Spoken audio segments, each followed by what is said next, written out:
I'm here today at the Divecha Center for Climate Change at the Indian Institute of Science. The Divecha Center is hosting the third National Conference on Climate Change, which is a very unique and important effort to try and bring together and develop a community of researchers and scholars who will generate the knowledge base that we need to be able to deal with this problem. The climate change research community in India is fragmented, it's dispersed. And so this represents a very good effort to try and bring this community together, increase its visibility and make it more viable.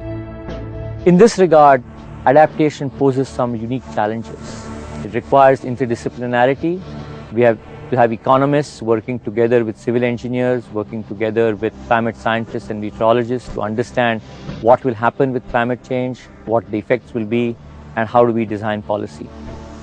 There are many knowledge gaps. Our understanding of the future is imperfect. In fact, it will never be perfect. So how do we make decisions in an imperfect world like this? At the same time, we have to improve our projections of future climate change. That's a big knowledge gap. We have to be able to understand what vulnerability is. Unless we know how we are vulnerable, we can't decide how to reduce that vulnerability. Who is vulnerable? How are they vulnerable? How are individuals, farmers, households, cities vulnerable to climate change? That requires the assessment of vulnerability. How do we respond? How do we design policies? How do we evaluate them?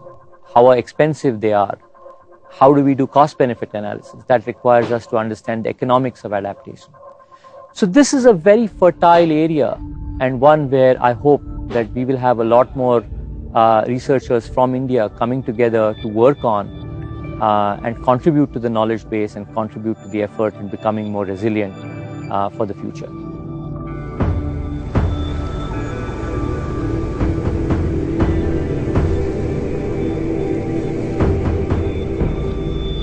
Broadly speaking, there are two kinds of responses. There is mitigation, which means we might try and avoid climate change from happening. But I think it's becoming increasingly clear that despite what we might do, our best effort, we will still be faced with a very substantial amount of climate change. For the last several years, we have been talking about a 2-degree target to limit climate change to 2 degrees. But I think it is becoming very clear that this target is going to be crossed soon. And if it is crossed, then countries like India are going to be faced with very significant amount of changes in climate.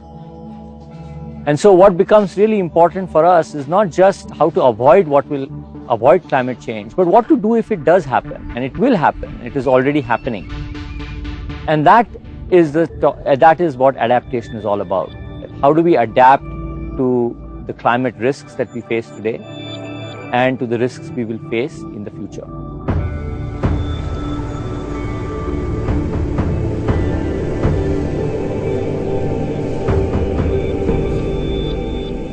A few years ago in Mumbai, we had a 900 plus millimeters, a meter of rainfall in a day, July 2005.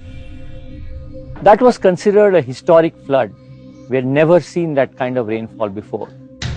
Scientists talk about that as a 1 in 200 year event, an event that will happen just once in centuries.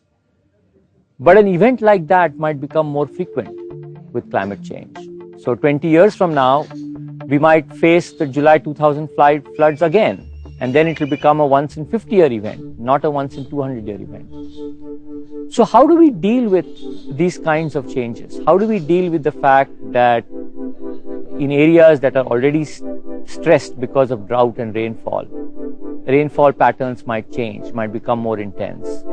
How do we deal with the fact that places where we have deaths because of heat waves and cold waves during the summer and winter, they might become more severe. And to do all of that, we need to understand first and foremost what the risk is. What is it exactly that might happen? We have to look at projections of future climate change. We have to then figure out, do these projections mean a change in what we do today? Let me give you another example. We built in Mumbai, if you look at the skyline of Mumbai, that underwent a big change when we built the Bandra-Worli Sea Link, a bridge through the sea. Now, a bridge like that might be at risk because if climate change happens, and when climate change happens, and sea level rise takes place, that might have an effect on the life of the bridge. So have we taken such risks into account? So one of the first things we have to do when we think of adaptation is, are we in our existing day-to-day activities, are we taking on board the possibility that climate change might happen, that it might worsen, and what it might lead to? So that's the first step.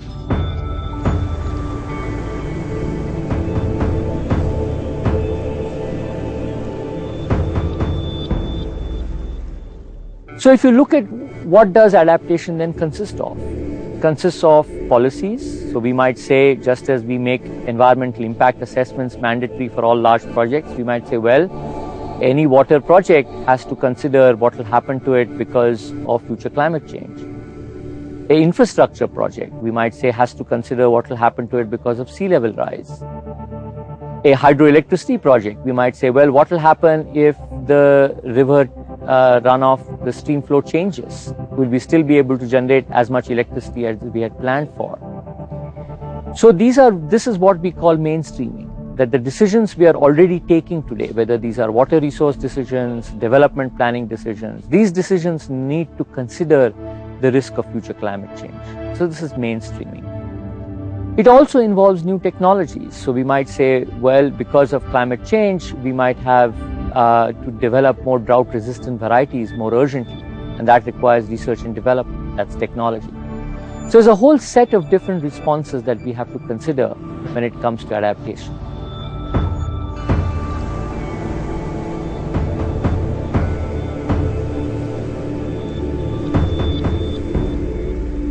The final point, which I think is really something which might get lost at times, is that adaptation is not something for the future. It is required now. It is required quite urgently, because this is not a problem of 2050. It is becoming clear that if we don't meet our mitigation targets, if the 2-degree climate target is not met, and I think every indication is that this target will not be met, then climate change is upon us, is virtually at our doorsteps in the next decades. So this is something that will require immediate action, consciousness at all levels, in cities, in municipalities, at the national government, in states, of how do we cope with climate risk of today and the climate risk of the future.